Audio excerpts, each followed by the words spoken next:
बहुत शुक्रिया आप दोस्तों का, आप शॉर्ट नोटिस पे यहाँ पे आए। जैसा कि आज ये जो प्रेस कॉन्फ्रेंस हमने आपको तकलीफ़ दी है, ज़हमत दी है, ये जो मंशियात के ख़िलाफ़ हमारी घोटकी पुलिस की सबसे बड़ी कार्रवाई है।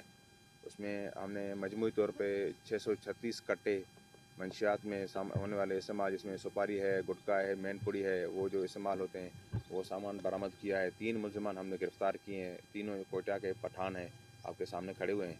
और ये जो है ना कोयटा से पंजाब की तरफ जा रहे थे, और जो हमने इनको जो है ना घोटकी में जाते हुए पकड़ा है।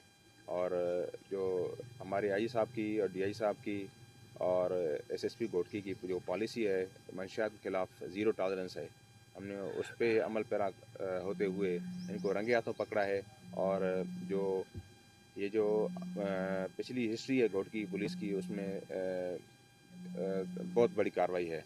और इस जो सामान हमने पकड़ा है उसकी मालियत जो है तकरीबन कोई 3 से 4 करोड़ बताई जा रही है। Thank you.